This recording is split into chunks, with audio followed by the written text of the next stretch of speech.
Hi, everyone. It's awesome to be here. Thank you. Oops, sorry. Just gonna get a little more room there. There we go. And my first trick will be to put Peter on the floor. So I know everybody heard this morning's interview on the radio, so I'll just start where we left off. The swimming pool, the Lamborghini, and the King of Sweden. Go. How many people actually did hear this morning's interview? Okay, that's 5 of you. I guess we'll have to start from the beginning then. It all started in Pittsburgh, Pennsylvania. You totally do your research. That is shocking. That is truly shocking. You mean the Lamborghini part was true? You mean the Lincoln Continental, but yes. Okay, yeah. Now, Yeah. the Sweden thing, what, the King of Sweden? Yeah, well, you got this award from the King of Sweden, right? Oh, yeah, okay. Got it. It's a great speech. You should watch it online. Actually, I wanted to start by talking about my business first because it intrigued me as we were parting this morning that you were talking about radio and its great importance in your life and how it has helped propel you into what you've been doing for the past 30, 35 years. I love radio because it's unbelievably democratic. It doesn't stop your life. It actually continues your life, and you don't have to stop what you're doing while you're listening to the radio. It intensifies what you're doing, and I love that, and I love the idea that that soundtrack and image track are different. That really pleases me. That's why I love Jean-Luc Godard's movies, because if you treat the soundtrack as the master-slave relationship, and the soundtrack always has to illustrate the picture, and the picture always has to illustrate the sound, then it's really tedious. What's so cool is to hear a sound and see a completely different image. So that's one of the things I love in radio, is I have the radio is making the soundtrack that does not line up with what I'm seeing and doing at any given moment. And that excitement is fantastic because it just lets your life happen at all these layers. And that is a real pleasure, as opposed to the Hollywood movie where the giant string orchestra comes on and screeches as if you couldn't tell something sad just happened. And they're going to let you know that. And we're all required to cry at this moment, go! And that kind of oppressive use of sound drives me crazy. And instead, I love radio, which just says, please live your life, but also, we're going to keep going here. And I think that's thrilling. Plus, the other thing is you have your own images. And that's a really powerful thing, because we all live with our own images of so many things. And that is so valuable. And not just the images we're told and we're offered. Television is so reductionist. Oh, God, well. Let me just give you a little quick thing, because it's really it's basically Hindu aesthetics, right? There's a really powerful, beautiful thing, which is the gaze of love. And it's the most important thing in the world, right? And the opposite of the gaze of love is the evil eye. Evil eye is when you look at anybody and you think you're better than they are. Pretty intense, and we do it all the time. And it's actually a curse. Jesus says if you look at somebody and think that fool, you're actually worse than murdering them, and you will burn in hell. It's actually any time you don't wish somebody well, that's the evil eye. Any time you actually look at somebody and, again, think you're superior, that's the evil eye. And television is the ultimate evil eye. And we're having this weird situation where television news is supposed to be quote-unquote objective. And all television cameramen are trained not to show their emotion as they're filming something. So you see footage from the Sudan of somebody starving, and the cameraman goes back to the Intercontinental Hotel and has a steak dinner. And you have this disconnect emotionally. And for the last 30 years, the emotional content of the history of our lives has been edited out. And we've been actually taught to disconnect emotionally from what is going on all around us. And television has implied that by the use of the quote-unquote objective camera. Whereas, of course, if you were with a starving person, you wouldn't just be making that nice medium shot at all and then walking away. This fake objectivity, which is actually about creating impassivity and disempowerment, and creating a passive generation that says, what can anyone do? The problem is so huge. That was organized. That was organized by bad camera work. And by your view of the world, you're telling yourself you've seen the world and you actually haven't. That combined with the reporter who is, because of our vanity of our Western news organizations, we're proud of the star reporter who was in Paris last month, is in Beijing next month, and is in East Africa this month, speaking none of the languages in any of those places. So we're like triply alienated and cut off from the lifeblood of the very world we're so sure we know so much about, and where we have no problem invading someone else's country and telling them how to live. And in fact, we don't even speak the language. We are so clueless about the most basic things.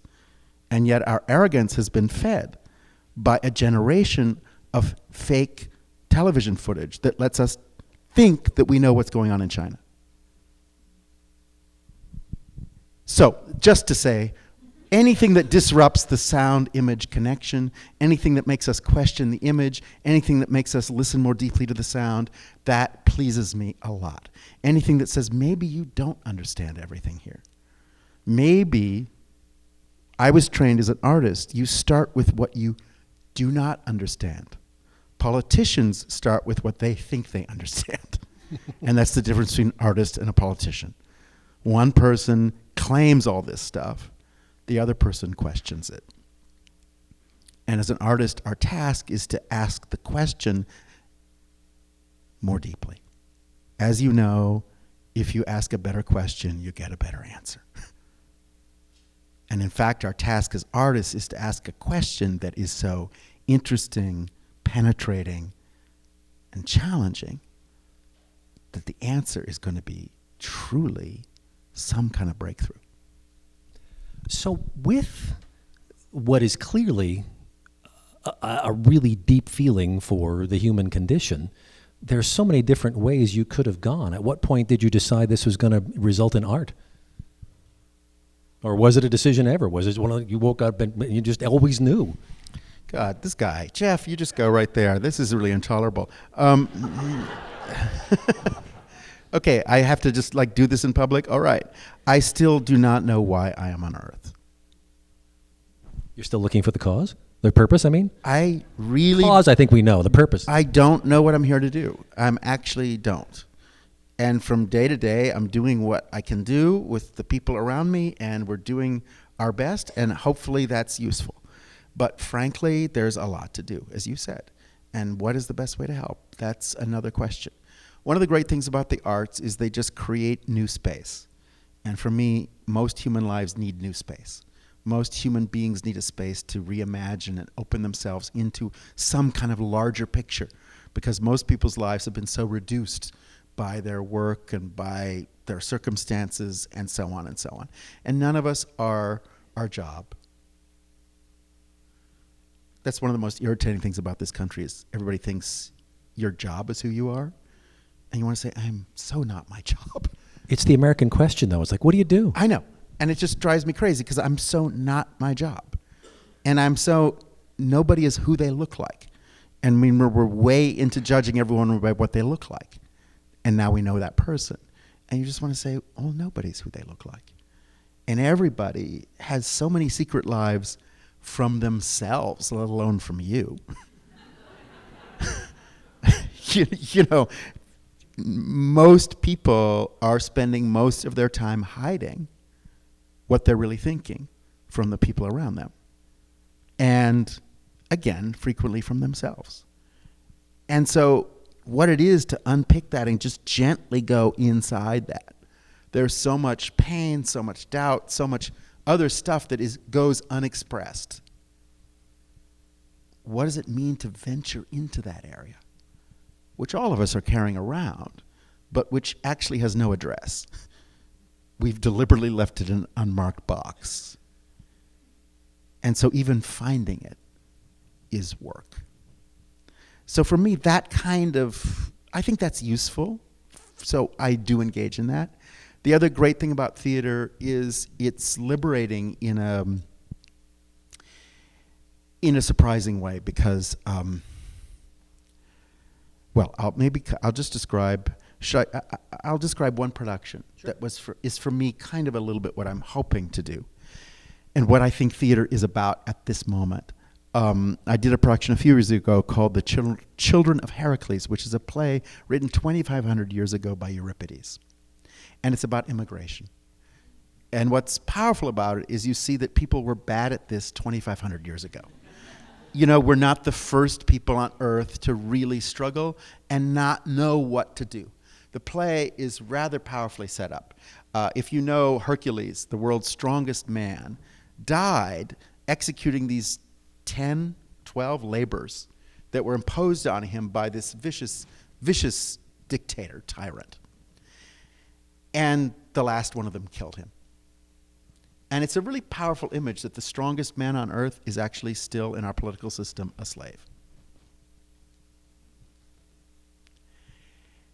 And this dictator said, okay, I finally killed Hercules. Now I'm going to go after his kids.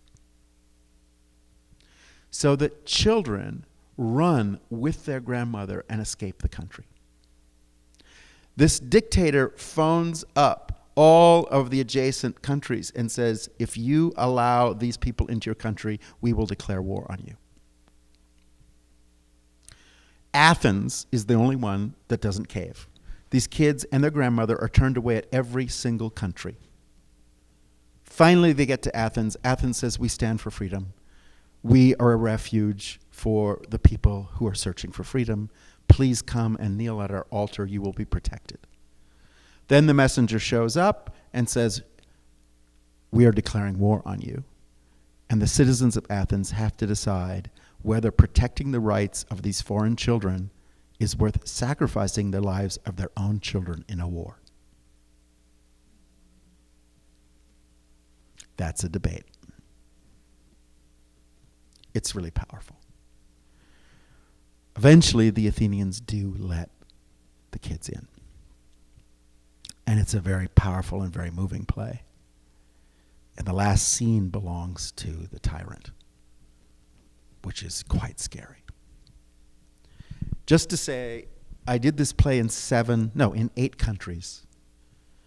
In each country, the kids on stage were usually 24 to 27 kids from local detention centers. Kids without papers, unaccompanied minors, they're called, who are being held while their cases are pending for deportation. And before the show every night, we first had a conversation that lasted for an hour between Homeland Security officials and people without papers.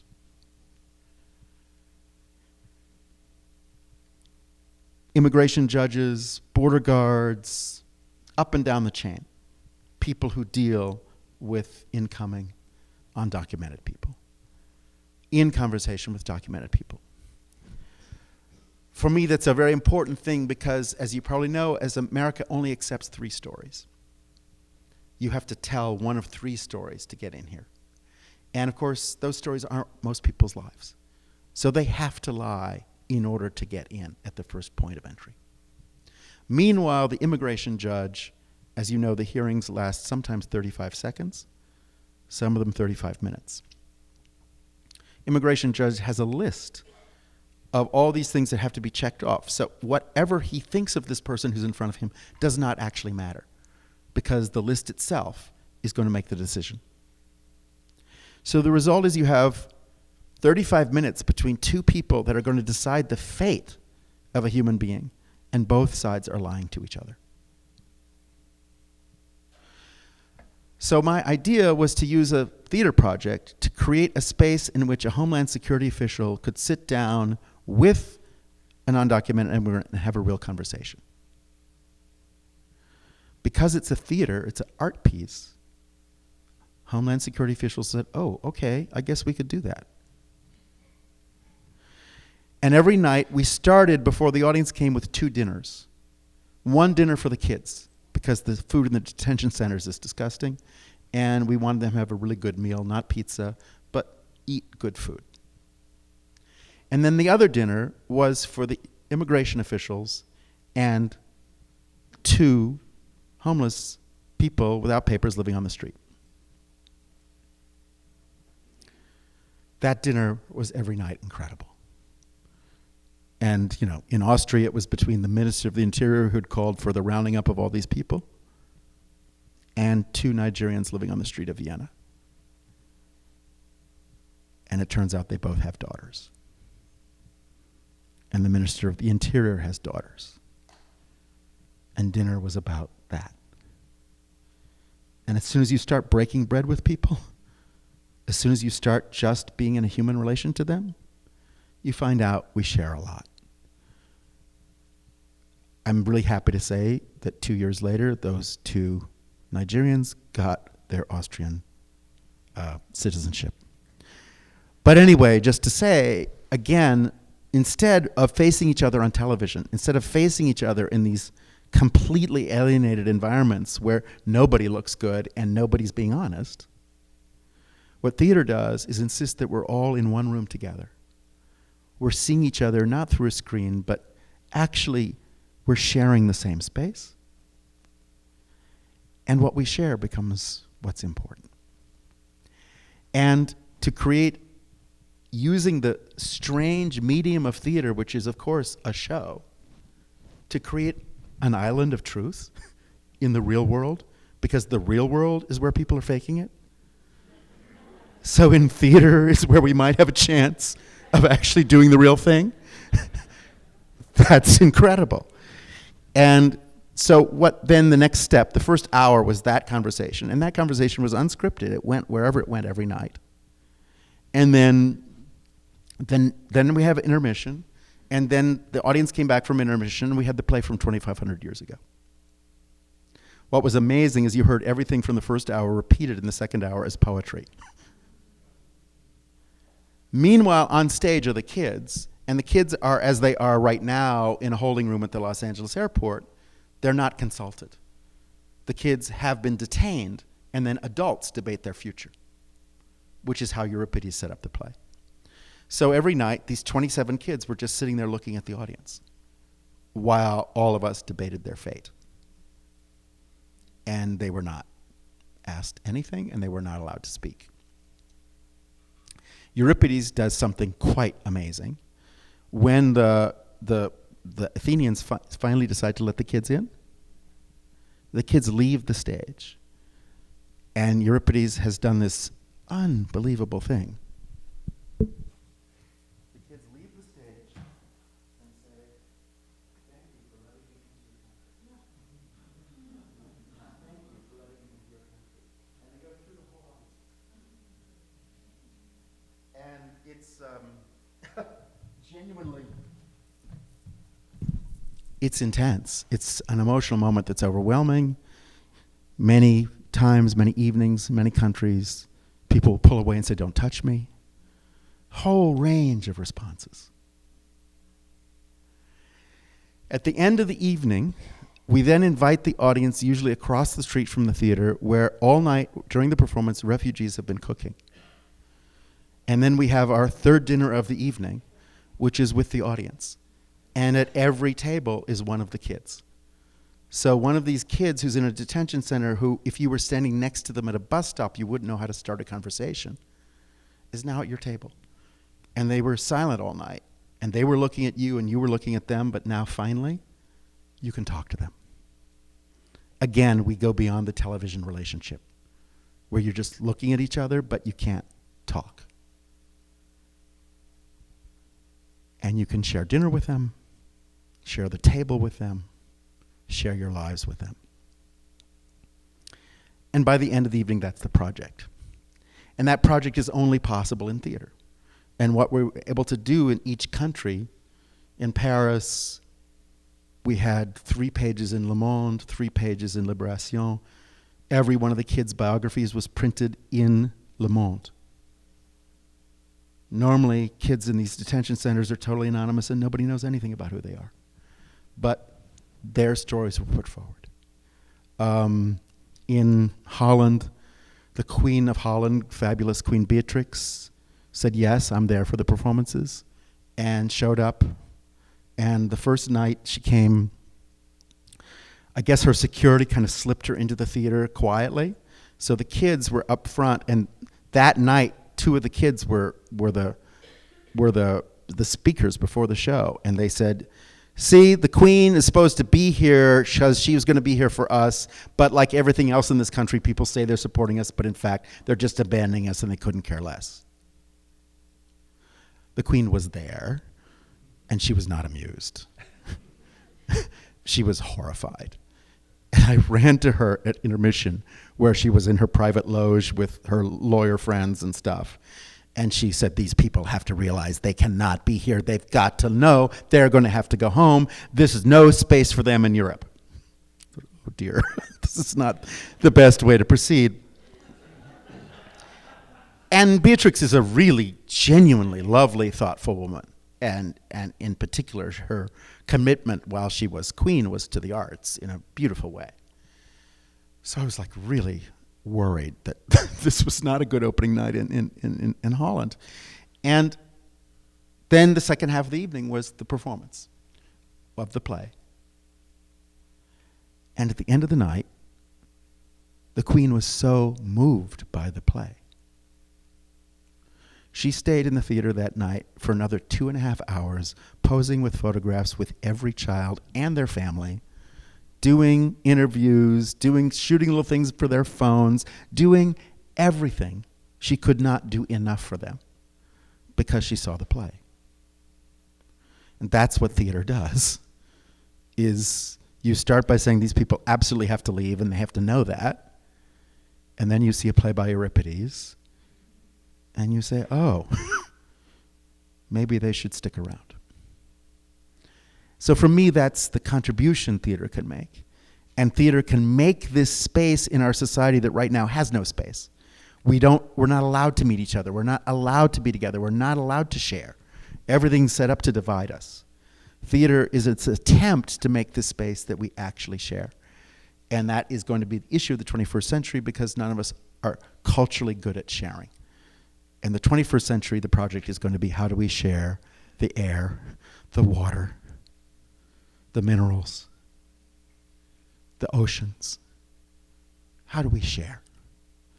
And so for me, the actual skill that we need to develop is deepening our sharing skills. And theater is very, very good for that.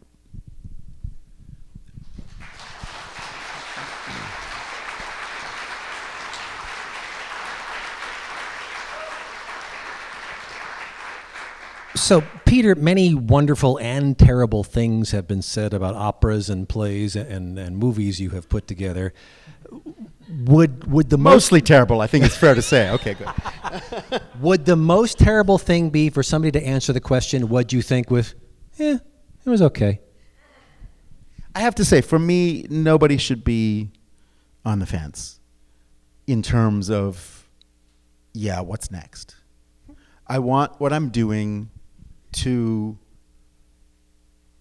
be a seed. No seed is going to grow that night. But 20 years later, my seed is your tree if you gave it any water or any sunlight. What I'm trying to do is give you an experience you will never forget and that you will need to think about. And I have to say, even bad advertisers have figured that out. If you make something slightly confusing that's not immediately clear, people go back to it and back to it and back to it. But for me, most of the main issues in our lives are absolutely not clear and don't have simple, obvious solutions. And so if that can be stated in a way that's powerful, that brings you back and back and back to a certain question at different points across your whole life, what I think a work of art is about is a Mozart symphony you don't just listen to once. You listen to it across your whole life, and depending on what's going on in your life, you hear it really differently at different times because it's responding to what you're feeling at different moments in your life. And in fact, you can measure your life sometimes by a certain piece of music that you have a lifetime of responses to, or by a poem, or by an image, a painting, that you come to differently at different times in your life. Theater is something that doesn't exist outside you, because as soon as it's done, it is gone forever. So I have to do something that night that you are going to keep and not throw away. And that is not in a book so you can go and look at the painting you wanted to look at, not on a CD so you can listen to a piece of music.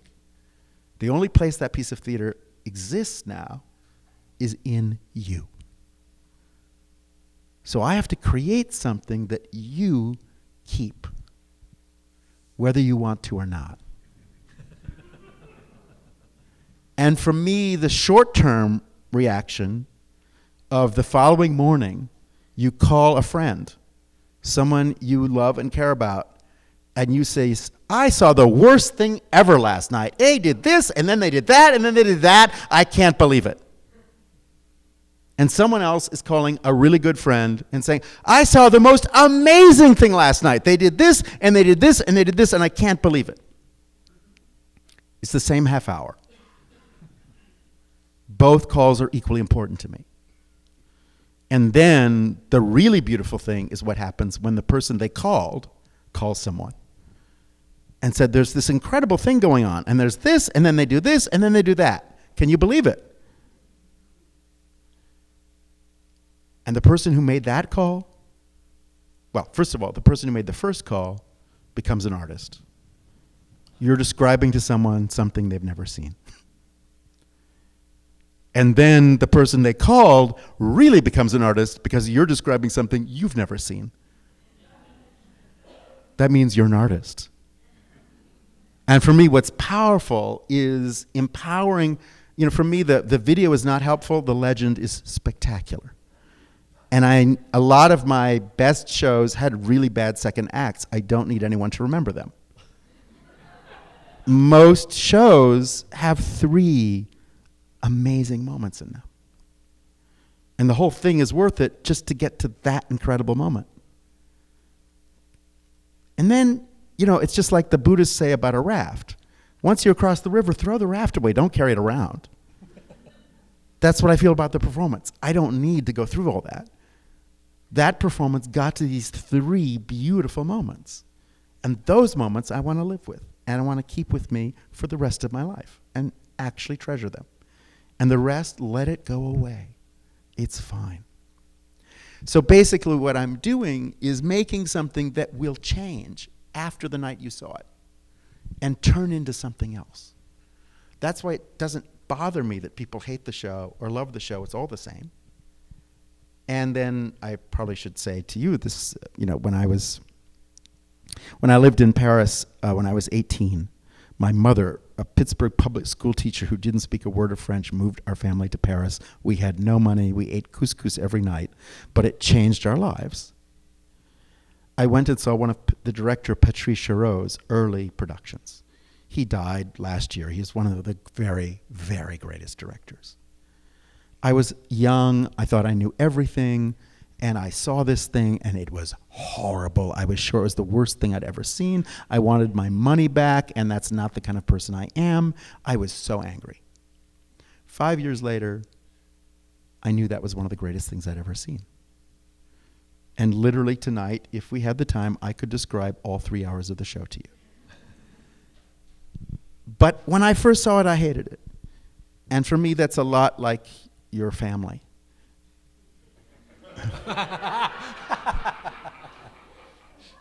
When something horrible happens, it's no fun, but the family comes together. And maybe it's the first time that person stops lying about everything. And when you look back on it 10 years later, that experience was not pleasant, but it was important. And it was a breakthrough. And there was some moment of truth that it actually prompted. And that moment of truth is actually what was needed. So for me, what I'm hoping stays are these moments of truth that were breakthroughs for people. And the rest of the show, fine. And again, whether people love or hate the show I'm not really interested. I'm not running a popularity contest. I'm not a politician. I don't need anyone to vote for me. It doesn't matter to me what people think, because to me that's one really important part of truth-telling. Is if you're always worried about what people think, then you're never really going to free yourself to say something you believe deeply. So for me, you have to put it out there for better or worse, and let people deal with it. And not be in a panic about what they think. Now, it's easy to say that. It's really hard to sit in a show, again, that Merchant of Venice, for example, when at the Goodman of Theater, we did the Merchant of Venice, and audience of 600, the first night for Act 5, there were 17 people left in the auditorium. Now, in some of my better shows, I'm able to clear about 70% of the audience.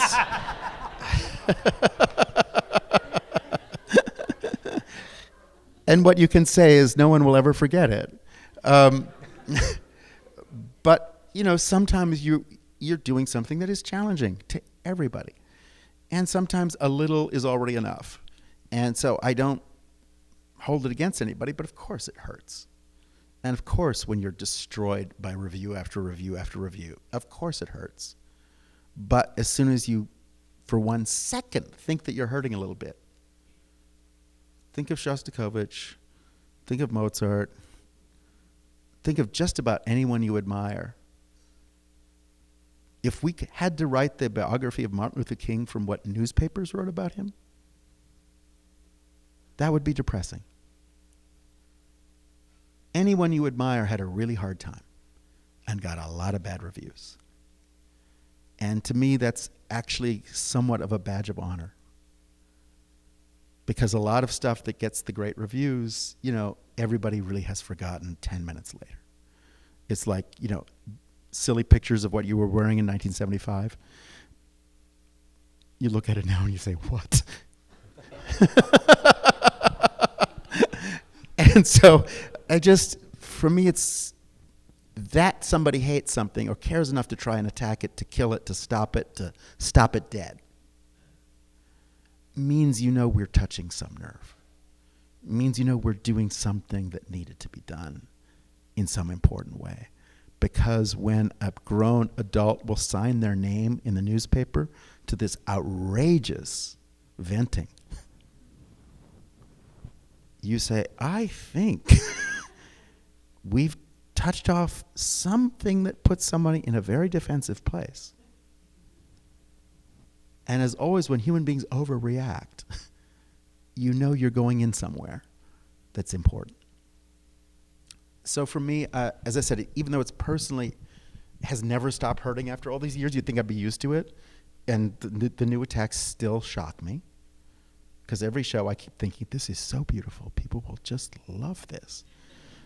And then controversial returns. And I'm like saying, but there is no controversy.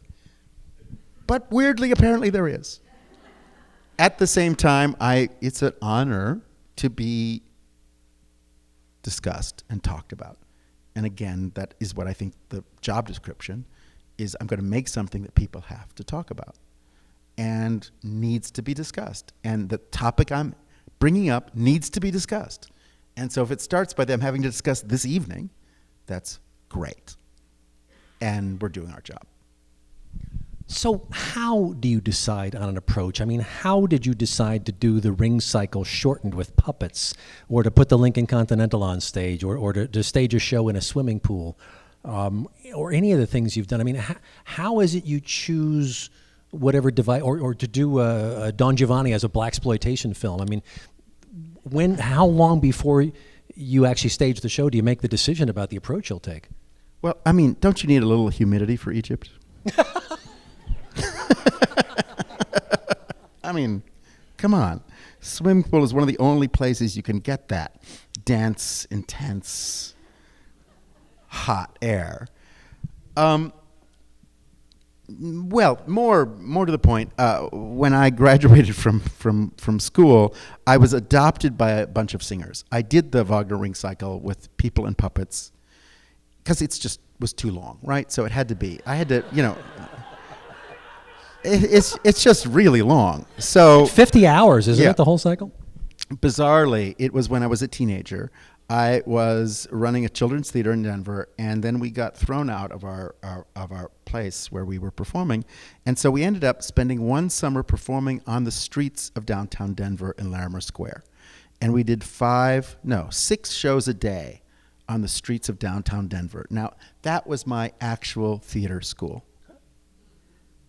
Your job is to take people who have the single most important American mission on their minds, which is to shop. How can you distract them from their mission for crucial seconds?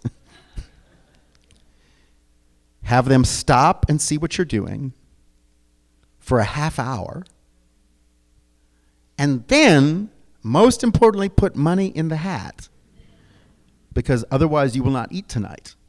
And that was a very basic learning curve. So I learned at a young age, as a teenager, to seriously engage America and Americans.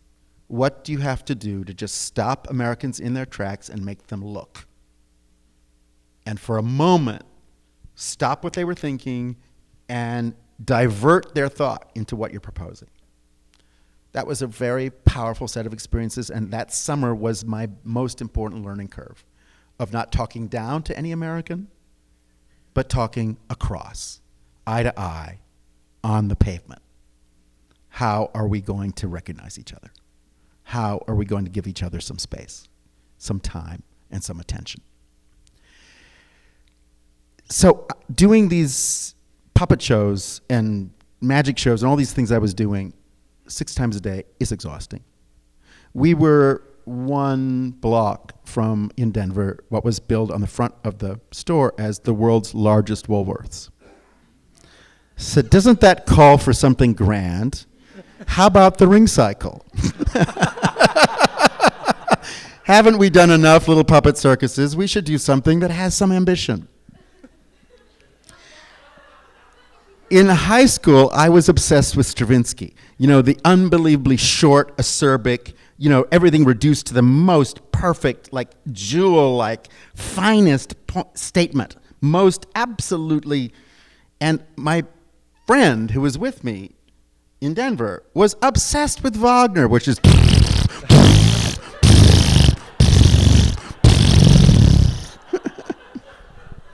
and we would argue till late in the night about this. And he would really get mad at me because I didn't respect Wagner, and I would get mad at him because Stravinsky said it all in 15 seconds, and Wagner is still warming up to the prelude. and so, long story short, we just said, let's do the ring cycle. And so we did that production of the ring cycle on the sidewalk in Denver, Colorado, one summer.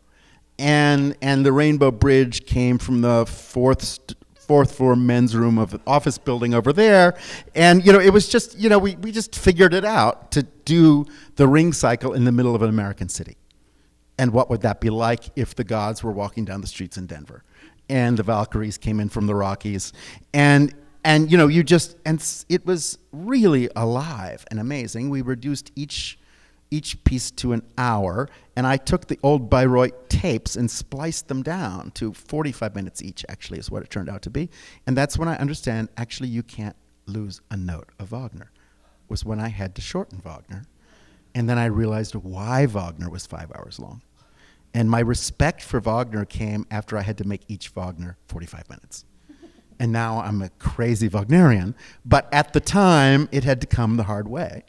And I had to go into those pieces and realize why they had that amplitude and what it means that every human being needs to have that kind of amplitude, that human beings are immense, infinite beings, not these like tiny stick figures that, you know, we're all told we have to be. We're all told we're powerless. We're all told our voice means nothing. We're all told, you know, that you can't affect anything, so just shut up. And it's just not true. And Wagner is about one person's voice being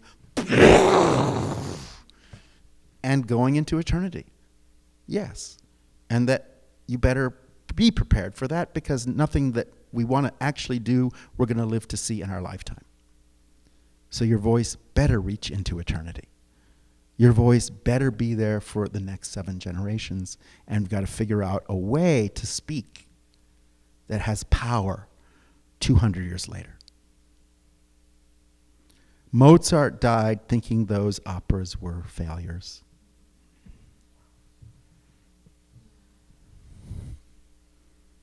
And 200 years later, I was allowed to use them to describe the Reagan period in America, which he was not allowed to do in his lifetime because his democratic sentiments were up front. What I'm doing next month is a continuation of my work on his last opera, La Clemenza di Tito, which is a mess because he was desperate, he was dying, he was 2 months before he died. He had to write it in 3 weeks while he was still composing Magic Flute, which opened 2 weeks after La Clemenza di Tito. And they made him write an opera seria for the coronation of Emperor Leopold. And of course, Mozart was part of this circle of intellectuals who were creating the revolution in Europe. Because Europe had no democracy, it had only autocracy, and they admired us, the Americans. Mozart was part of the same lodge as Thomas Jefferson and Benjamin Franklin. The last year of his life, Mozart set 2 pieces for glass harmonica, the instrument invented by Benjamin Franklin. That's why the Magic Flute is about a European prince showing up in a foreign shore, and the first person he sees has feathers. It's their idea of America. It's their idea that the future of the world is going to be America. So with Don Giovanni and Figaro, he's shown what he thinks of equalizing all the voices. The aristocracy and the working class are all treated musically as equals. Nobody has rank in a Mozart opera. And Mozart's specialty is to give the best music to the worst people, which is really deep. And so, at the end of his life, when he's dying and he desperately needs money, he is given the gig to write the big opera for the coronation, except he's totally anti-empire, anti-king, anti-royalty, dyed-in-the-wool, democratically committed revolutionary. And he has to write his last opera in praise of an emperor, which killed him. And so what I've done is rewrite the piece and put in the music he couldn't write and changed the story so that it actually is his last work. And he leaves the world with a real legacy. And I thought that would really be attacked this summer in Europe. And what I've done is I've staged it as I've staged the placement of the bombs in Brussels 2 years ago. So I've made it a terrorist attack in a European city with the best music going to the terrorists. Because, of course, Mozart was on the side of the generation that was creating the revolution. And at the same time, I've connected the emperor, as I'm sure Mozart meant to Nelson Mandela, and put us in this place where we're at, where people who are hoping to change the world and their lives are setting bombs in public places at a terrible human cost, at a terrible moral cost. But they're that desperate right now. We've created such a level of desperation on 2/3 of the world. People are selling their own children as slaves. The desperation in 2/3 of the world at this moment is so extreme. And we can condemn it as extremism, but in fact people are living in extreme conditions. And it's not extreme, their reaction. Their reaction is the reaction anyone would have in those conditions. Mozart writes music for the person who set the bombs, who says, I'm the worst villain who ever lived. I'm a horrible criminal, but if you could look into my heart, you would actually understand me and recognize why what I'm doing has deep integrity. An aria by Mozart. And Mozart's whole life is about music of reconciliation. Mozart's genius is to take and deepen sonata form, right? Sonata form is idea A shows up and is fabulous and enjoys itself. And then idea B arrives to the annoyance of idea A. because idea A was supreme. And then idea A has to completely break itself apart and reimagine itself in order to include idea B. That is every single piece of music Mozart ever wrote. It's about social inclusion. It's about none of us being who we are. We're who surround us. All of our lives were changed by everyone around us. Most of our ideas belong to other people. We're all in this together. That's the point. And Mozart writes the soundtrack for that. So every Mozart opera ends with forgiveness. Every single one. That was his reason to be on earth, is how do you write the music of somebody's done something terrible, but you actually need to love that person and receive that person. And again, as we said this morning on the radio, until the person who is the problem becomes the solution, there is no solution. Because only they can stop themselves. Right. Only a gang member can prevent gang violence. No cop. No standing army can help Afghanistan. Afghanis have to work out Afghanistan. Not the French, not the Russians, not the British, and not the Americans. The only people who can solve the problem are the people who are the problem. And they need to be supported, not condemned. And most people are at their worst because they feel desperate and unsupported. I'm not just speaking of Afghanistan, I'm speaking of your family. It's just really basic and really human. If someone behaves really terribly, you can't just cut them off. You've got to be with them. And you can't only be with people on nice days. You have to be with people at their worst days. That's when they need people with them.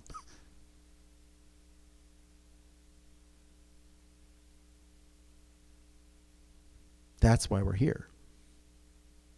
So culture was invented as a way you could get close to somebody you were really scared of and not risk your life.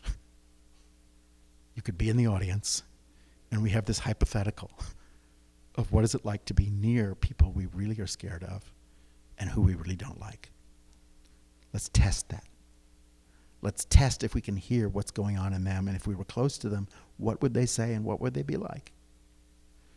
Theater was invented as a way to go into the danger zone and not be physically in danger. Nobody has to lose their home. And in Shakespeare, which is particularly grotesque, right? Shakespeare ends the play, almost every play, with these bodies all over the stage and blood and just, it's ghastly. And then there is the curtain call. They all get up. Nobody actually died. And we say, oh my God, thank God. We didn't actually have to have the casualties of the Vietnam War to learn something. It's a way of learning something without having to sacrifice a generation. So that's why I'm still doing theater.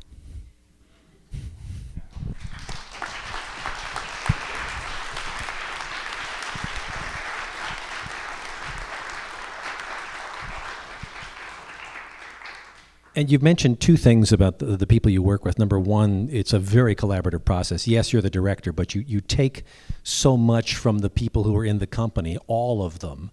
But you also clearly delve so deeply into the stuff of being human that there are often disasters on shows when people come apart in the rehearsal process because they're digging so deeply and finding things of themselves they didn't know existed. Given that, how do you get people to work with you? Or I would add, in performance, it falls apart. Because I'm trying a very complicated thing of bringing this group of people with that group of people, and some nights it just doesn't work. And for me, that's what life is like. You just don't know it's going to work every night, but you've got to try it. You've got to create the space. And again, anything important in life doesn't necessarily work the first time or the 10th. but it doesn't mean you walk away from it. You actually have to keep going until finally it starts to work.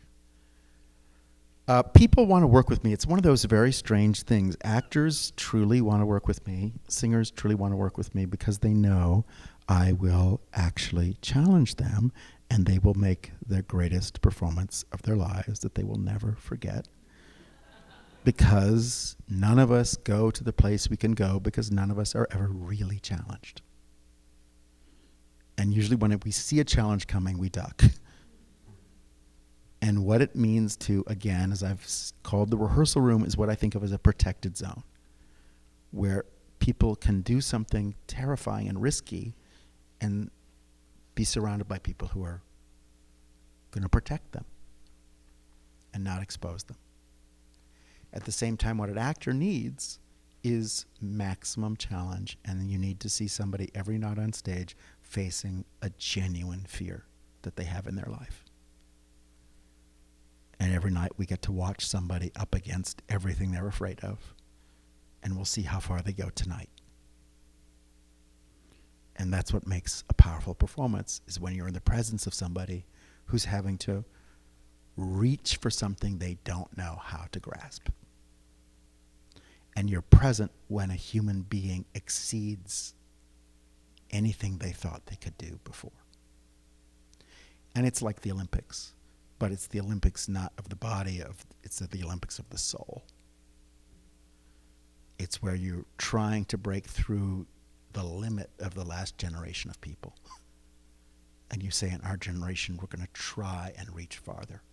We're going to try and solve something the last generation couldn't solve. And we're going to test ourselves. And we're going to give everything we know how to give. And when that's not enough, we have to find something we didn't know we had to give. And that's what theater is. And of course on film, thank God, you only have to do that once. Theater, you have to find a way to do it every night for 6 months. And challenge yourself over again and over again and over again and over again, and go farther tonight than you went last night. Film is pretty safe. If the camera captures it once, it's over. Theater, every night it has to be just as hard as it was the night before, and maybe a little harder. And one of the great things about getting really terrible reviews is you have nothing to lose. There's, they already hate it. It's okay. And so now we can go ahead and risk everything. Go ahead and just really put it out there. And one of the joys for me is well, let's put it this way. When I was young, I was scared. Like most people are scared. When I was young, I got to work with spectacular artists, and one of the most amazing American actresses, Colleen Dewhurst, was just a force of nature. She was just magnificent. And I thought, oh my God, it's Miss Dewhurst. And I was directing Chekhov's Seagull, and I was saying, well, maybe it could be like this, or maybe, if you like, maybe you could do this, or maybe. She finally looked at me and said, I just took this job because I thought it would be a challenge. I'm waiting for you to challenge me.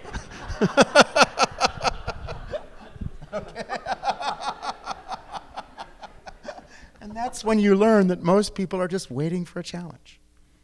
Most people know that their life is too sedentary. Most people know that they've ducked a lot of important things. Most people know that, in fact, to get themselves back in shape, spiritually, mentally, and physically, they actually need a challenge. And so a lot of actors are willing and say yes. Since you mentioned spirituality, it reminds me of something you said this morning about Johann Sebastian Bach, that his music is a 12-step program.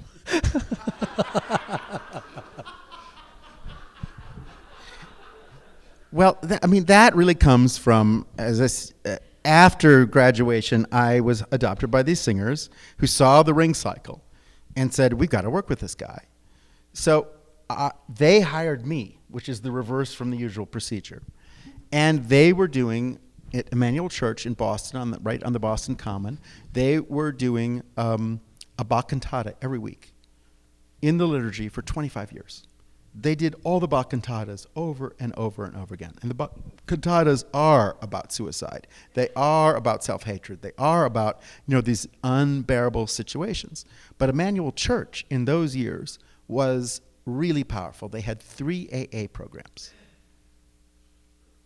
They had 2 NA programs. They had a shelter for battered women. They had a Salvadoran Underground Railroad refugee hideout program. They had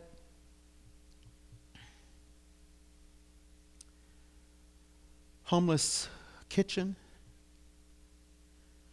and we're rehearsing a Mozart opera in that building. And you're doing a rehearsal from Don Giovanni, and the smoke from the AA meeting is coming up through the floor. And you're saying, gee, this guy has raped 5,000 women. Does this have to do with addiction?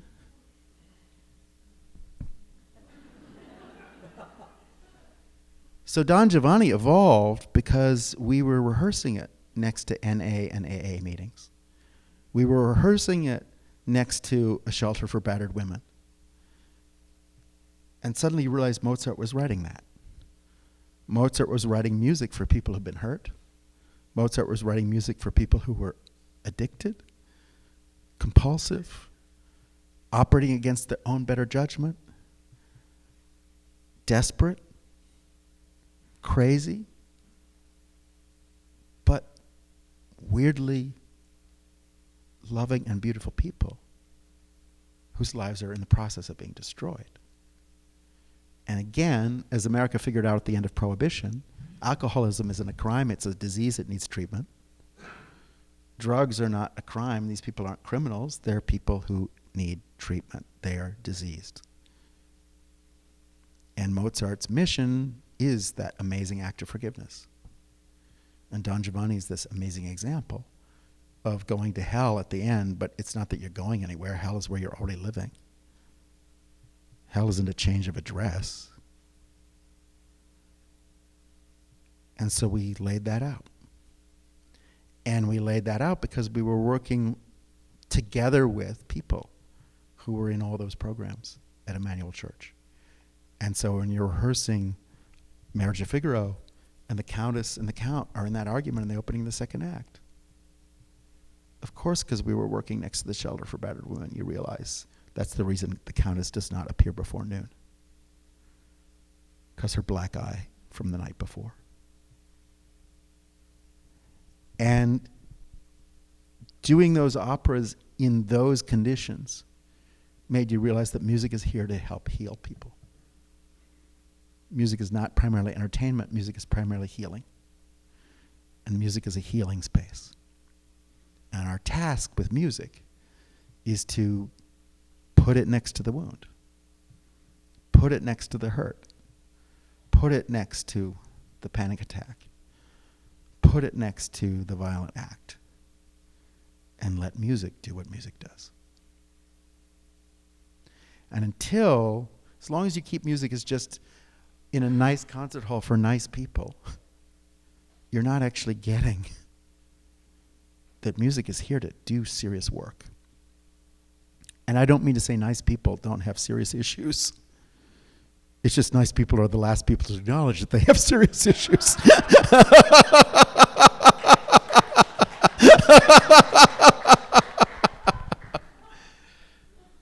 And it's that weird thing, when the 3 years I was in Australia, we did a lot of work with suicides of Aboriginal kids.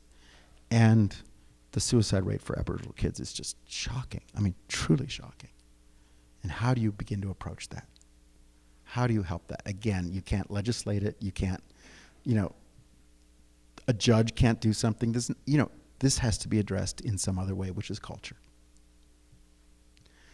But then, once we got involved and started really working on this, it turns out the suicide rate for white teenagers is the same as for Aboriginal teenagers. It's just black people have to have all their crises in public. And white people get to have their crises in private.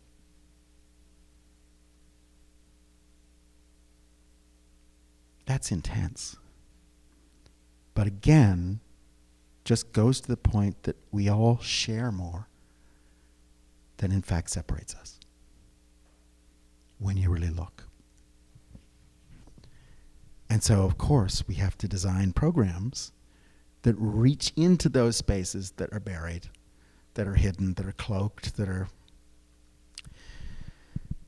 The way I met Gerard Mortier, the great impresario who ran the Salzburg Festival and who is simply one of the visionaries, the Metropolitan Opera for its 100th anniversary had a big whoop-de-doo gala of all the important people in opera came for a 3-day conference. And I was at 23 at that point. But I had gotten this big things written about me by Andrew Porter in the New Yorker. So the Met had to invite me to show they were interested in the future. They scheduled my talk at 8:30 a.m. on a Saturday after Kovanstina the night before, which is only 6 hours long. And 6 people came to my talk. And then as the day went on, more and more famous people showed up and gave their talks. And there was this big talk for all of the opera impresarios, the big directors of the big opera houses. And they all said, this is my subscription season, these are my box office figures, this is the marketing department, blah, blah, blah, blah. And then they got to this quiet man from Belgium. And he said, we live our lives in a world now surrounded by so many lies. Somewhere, every night, there has to be a place where someone is willing to lift the curtain at 8 o'clock and see what is behind.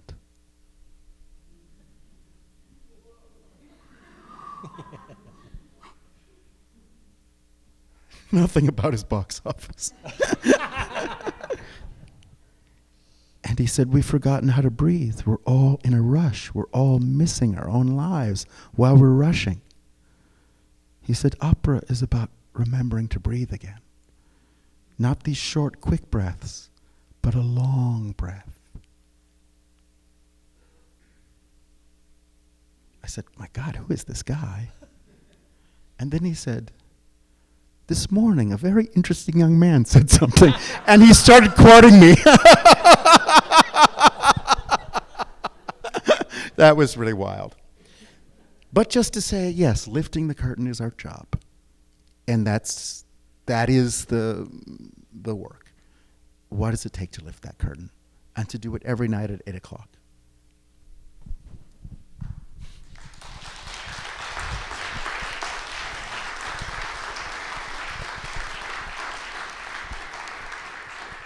We obviously have the luxury of not having to stop for underwriting breaks like we did this morning. And so Peter can go on a good long time, but I don't want to hog him. I mean, there's not that much time left, and I wonder if any of you have questions that you'd like to present to Peter Sellars. Yes, right here. I want to ask about those 3 moments of work you do that you take with us. Those moments are created by you in a narrative context. And I want to ask, how do you think of the narrative context in creating what you do? Wow. Did people hear that? Wow. Thrilling. First of all, I just have to emphasize, we all have different 3 moments. I have no idea what your 3 moments are in one of my shows, because I know where I'm looking. But one of the things in live theater is no 2 people are looking at the same place at the same time, at least in my shows. I love creating this all-over thing where we're all looking differently, and so people are having reactions at different times. And just to get away from television and the laugh track and get away from movies and the soundtrack. I would love theater to just be you're feeling what you're feeling on your own timeline. And I'm not telling you when to feel it. So that's built in. Narrative is there to be enjoyed and to be challenged. And inevitably, just because the beauty of the life we're living right now is there are multiple viewpoints. And I teach in a department called World Arts and Cultures at UCLA, which is multiple. The disciplines are multiple, the cultures are multiple, the narratives are multiple. So for me, if it's an old piece, it's about what are the multiple narratives inside this single narrative? How do we exfoliate that? How do we actually create this way in which all these different points of view have equal lifelines and equal allure and are compelling in all these different ways at the same time? And as Simon Rattle describes the opening movement of the Mahler Ninth Symphony, like your 200 best friends are all having a crisis that's equal at the same moment, and they all call you, right? It's just got to be, it's got to have all that urgency, but also all that complexity and all that dizzying multi-voice thing that which voice do you listen to? And that's an interesting thing. And to feel the tension, because everything in theater is about tension. Everything in music is about tension. It's the tension of a violin string. If it's too tense, it's horrible. If it's slack, it's horrible. It has to be just the right tension. So what you're doing is you're challenging the master narrative with just the right tension. So the basic thing is, just simply as an acting choice, if you're going to act a shy person, that's probably the loudest person in the room. The basic thing is you start with a yin-yang. Every truth that's really true, its opposite has to be true. So if you start from its opposite, if you make the really angry person kind, if you make the really kind person have a lot of issues, you start to get closer to reality. If you just complicate the narrative, in fact, you're starting to taste real life. So for me, and most composers are doing that. John Adams in one bar can give you 45 emotions. Mozart, the same. Mozart, that gorgeous Mozart phrase, "you want to last forever," Mozart says 2 bars is enough, I'm doing something else now. It is that incredible thing that it's shot through with color and with change, and it's like the weather in the Rover Valley. It is just nonstop moving, nonstop shifting, nonstop dynamic. And so what music is about is dynamic. What literature is about is dynamic. What dance is about is dynamic. And what life is about is a dynamic.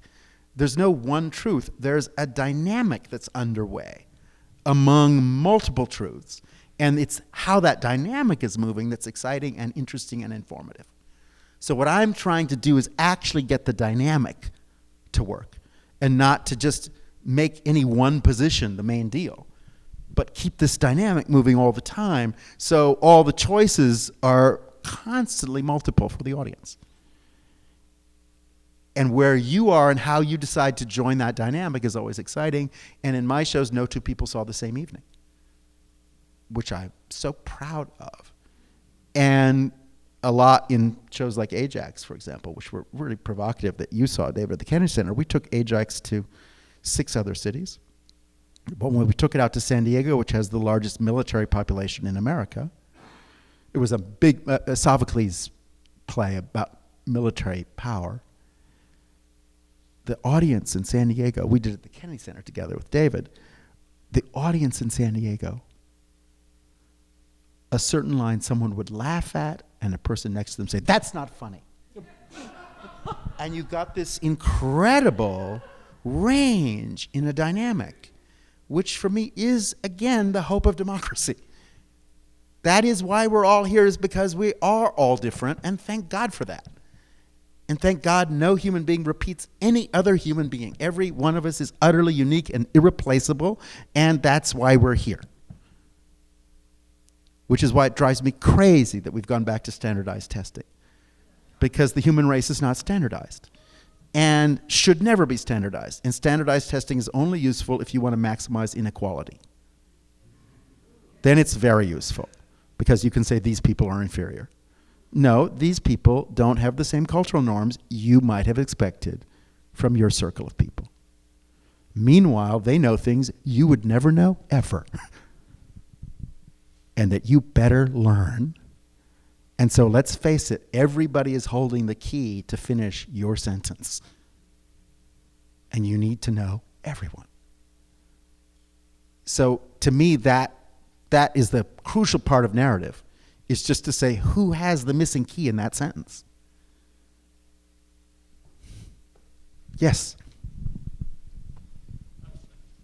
This is prompted by some of what you were just saying a moment ago about music and what you were saying earlier,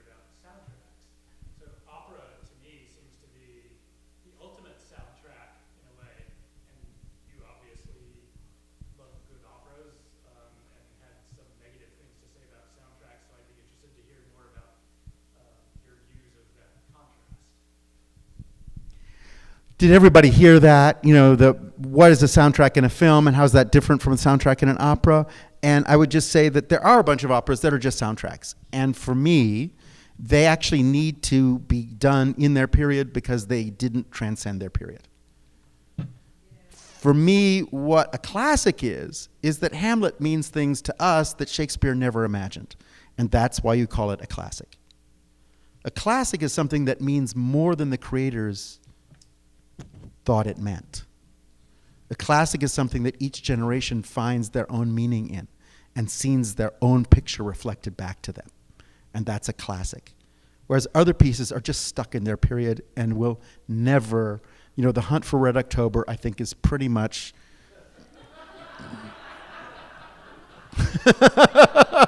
not going to be one of the eternal classics. And the soundtrack doesn't quit, right? And so all I wanted to say is, for me, the less said, the better. The more space you leave for the audience, the longer the piece will endure. Because what art is about as many people as possible seeing themselves in it. And the more space you occupy, the less space is available for the audience. And so, for me, it's just, in fact, understating things creates more space for meaning. And overstating things creates less space for meaning. And so, erring on the side of understatement is what I prefer. And what's so beautiful in Hamlet is you just literally still 500 years later, we don't know what that speech means. And so we're going to say it again. And your guess is as good as mine. And that's the beauty of Shakespeare.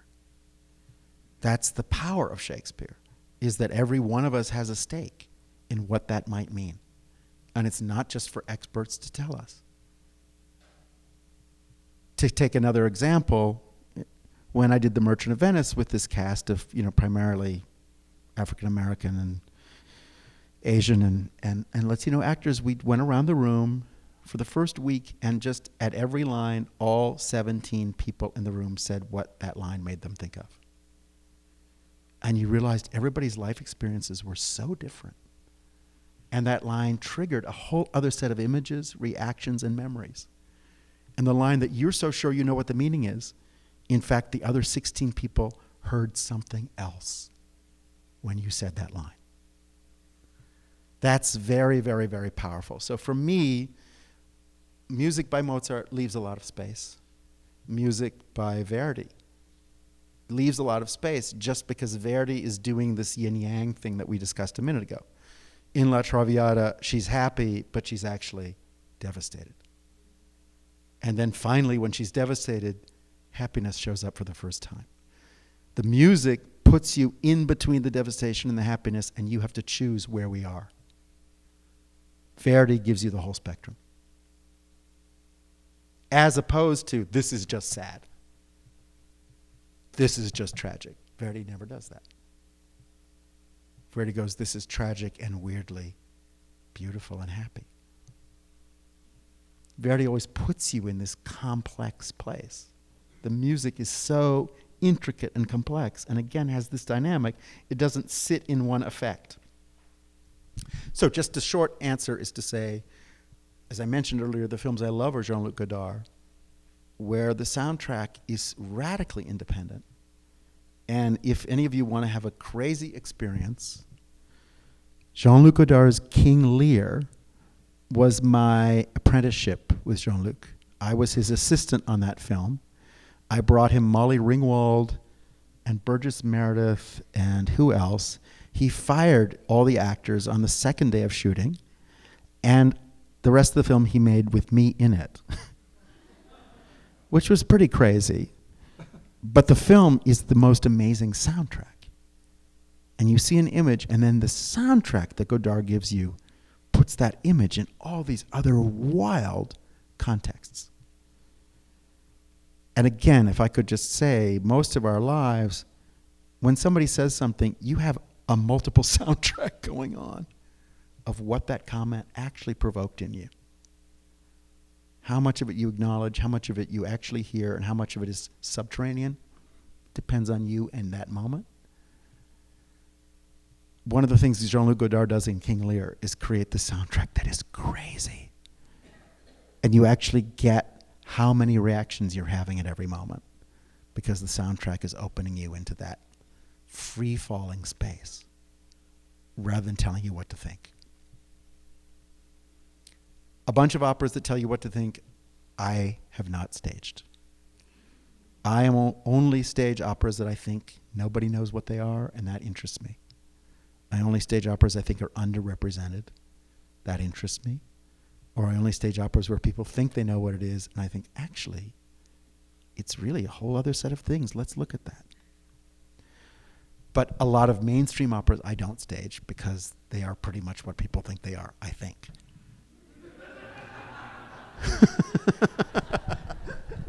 Yes, ma'am.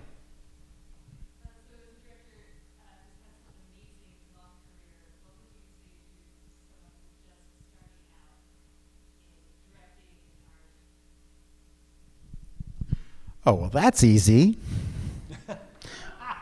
What would I say to someone starting out? Step 1 is be you. Step 2 is be you. And step 3 is be you. When I was 14, I made a decision never to do anything that I didn't love.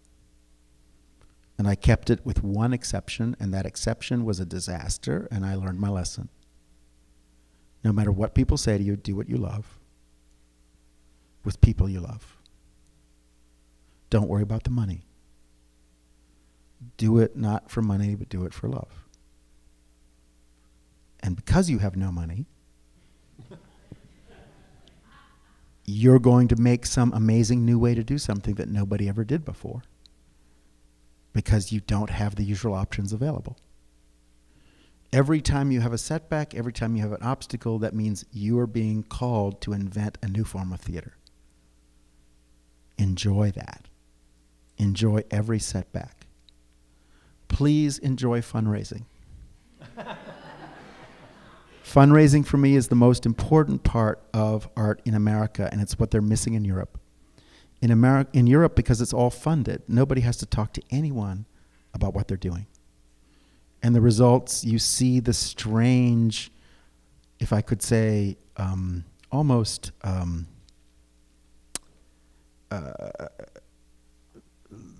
psychologically damaged solipsism.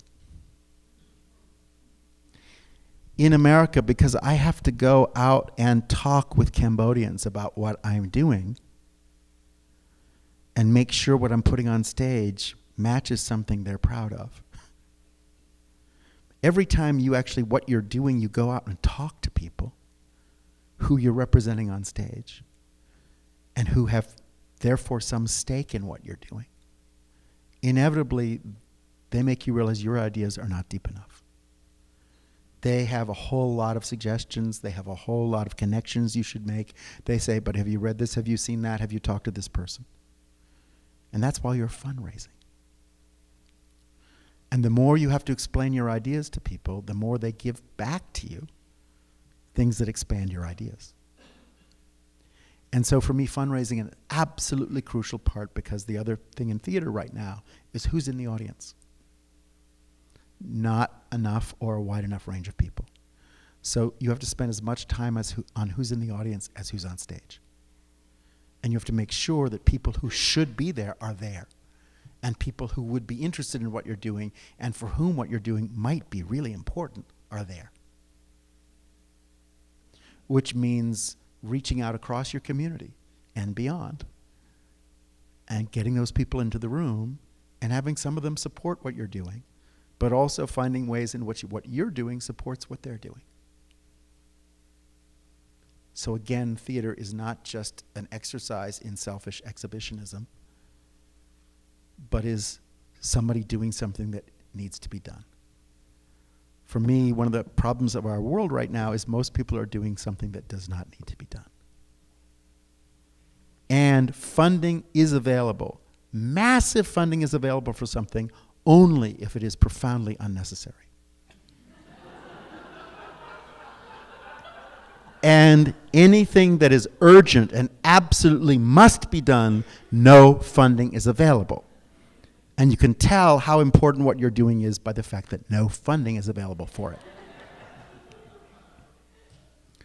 And go for it from there. But just recognize that your obstacles are your art form. Right? As the Dalai Lama says, treat the people who try to destroy you as your dear teachers. Treat every obstacle as a gift from your guardian angel, because it's only your enemies and your obstacles that will deepen your practice. And have fun. I have to ask here for a moment, though, because the approach that you take and that Bill Rausch from the Shakespeare Festival took, you're 3 years apart at Harvard, we figured out? You were like the leader of his freshman seminar as a senior.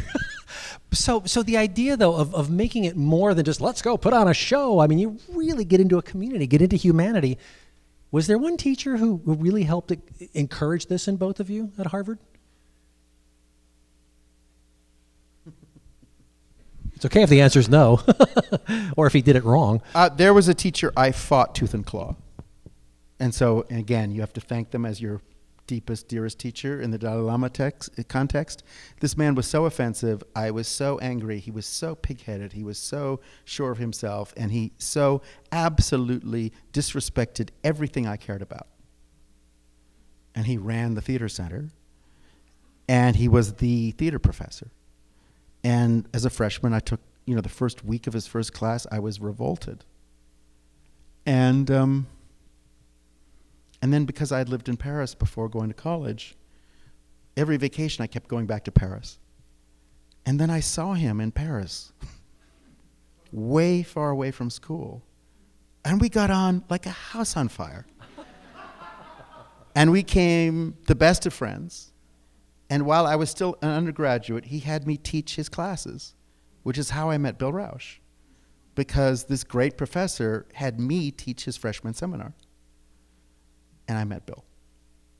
But again, he was my absolute enemy. And I knew who I was because I wasn't him.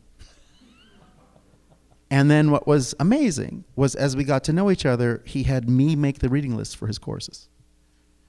And we would debate back and forth, and it was thrilling. And I had to really dig in to what I felt and believed and had to make my arguments stronger. He delighted in challenging them, but also could tell that he loved it when I really got the better of him.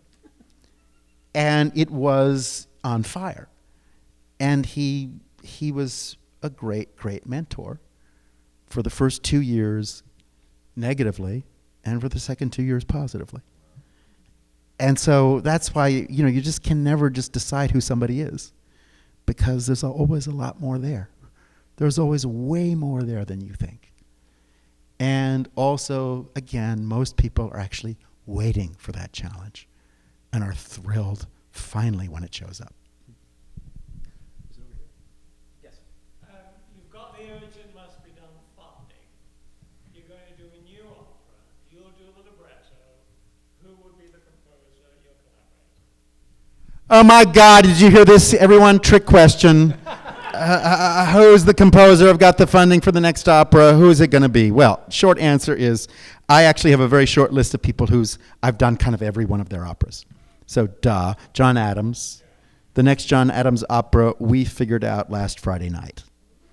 It is funded. It's done. It's a done deal. It's going to be amazing. And I'm going to announce it tonight. I'm not allowed. But you're going to hear about it very soon. We did the deal Friday night. So it is spectacular, if I may say. It's thrilling. I wish I could just say it this minute. Is it Trump in Pyongyang?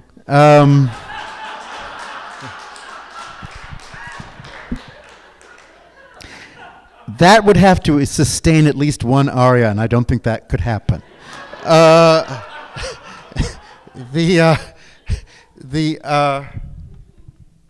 Trump is just not that interesting. And also, I'm kind of over Trump. that is to say, one of the things I'm doing, for example, in my class right now on art as social action that I'm teaching at UCLA, and the last class is Monday night. The class is in student movements right now in Kashmir, Egypt, Syria, Iran, and Los Angeles. And I just want to wake people up because we're all so obsessed with Trump. And if you just take 1 minute and recognize what's happening in Syria at this moment, take 1 minute and look what's going on in Egypt, take 1 minute and see what the new generation is facing in Kashmir, and let's stop feeling sorry for ourselves. Let's truly recognize the challenges are all around the world right now. And let's just step up and wake up. And Mr. Trump appearing on that, Wednesday morning when I reached for my Goebbels diaries to keep them next to the bed, and the lives of the worst Roman emperors. Yeah, there are presidents. But in fact, what he's doing is not just embodied by one man. And that's the usual thing. It was the same deal with Reagan. They used this howdy-doody puppet. But all he's doing is the product of 35 years of think tanks. It's not him. He's just the mouthpiece. No, this has been organized. And they want you to keep your eye on the little talking bird while they take your wallet, your freedom, and your children. And Trump is the useful distraction, as was Reagan, as was young Mr. Bush. The people who are doing this are seriously committed ideologues. They have been working at it for 35 years. They get up earlier than you or I do, and they mean it. And they have designed this. It's not the random goofball show that Mr. Trump makes it look like. This is an organized takeover. And it has been in the works a long time. And can I just say, most people in most neighborhoods of color have seen it for many decades already. It was, it was under Clinton that we got the omnibus crime bill and the current nightmare immigration bill. Clinton gave us the prison industrial complex, right? Obama, deporter-in-chief. These nightmare deportations that are separating families, that are inhuman and unspeakable. Trump is deporting fewer people than Obama did, month by month, week by week, year by year.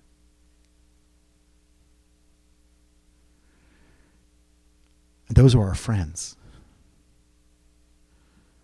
So I just have to say, it's just too easy to pick Donald. And in fact, Donald is just the decoy. And what we have to do is be dealing with the rest of it. And let Donald go nattering into the night. And I refuse to give him any more publicity. He has enough, so he doesn't need an opera on top of it. Meanwhile, what we do need to do is get out a lot of other stories. There are a lot of other stories that need to be told. And they need to be told powerfully and eloquently right now.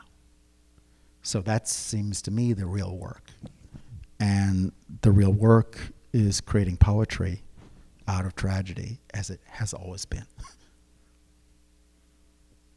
And just say, okay, we made very big mistakes. Now, will we allow ourselves to learn from them?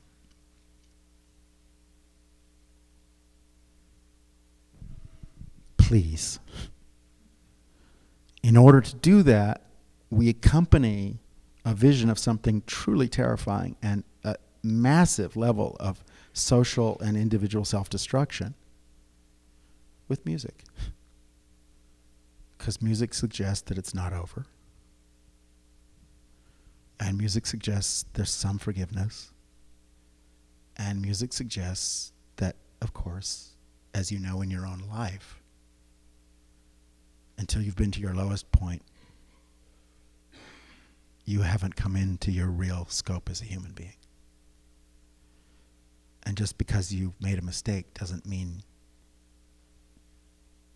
you're lost. It means you're found. If you use that moment to find yourself. And as we know, nothing gets better till it gets really bad. And all the things that Mr. Clinton and the Bushes and Mr. Trump have repealed came out of the Depression when it got really bad. And Social Security and all these things had to be invented because people saw how bad it could get. So I think, in terms of the big arc of things, we're on our way to finally, when enough people are experiencing how bad it can get, yes, there will be change, and yes, people will be mobilized, and yes, people will be motivated, and yes, people will be ashamed to, in this country, remove taxes from the richest people in the history of the world and add new burdens to the poorest people among us in broad daylight. That will be the shame of centuries. But I do believe we have centuries ahead. That's why we write operas and plays for people 200 years from now. There has to be a record of what this felt like. John Adams and I just made that with Girls of the Golden West. This Gold Rush opera we just did, and which is about, a moment in America where the most important thing is gold. And it's not a proud moment. And it's just important to remember that. And we're now in this terrified state where we think money is the most important thing in life, and it just isn't.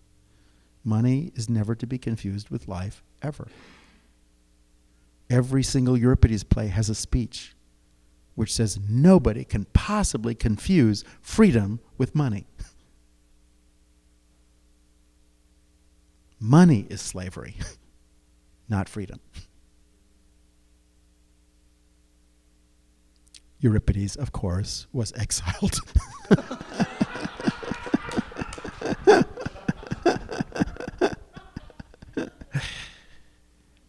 But again, as artists, it's our job to put it out there and let time actually move together with the work of art. And let people's awareness move together with the work of art. And let's create something that just is not over with tonight, but because of its very nature says there is a future and we're still working on that future. And a very powerful place to start from is, I was wrong.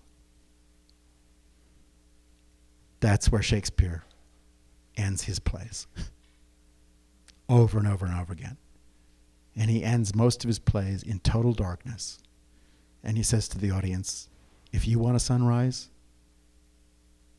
please make one. And let's have a new day. Peter Sellars.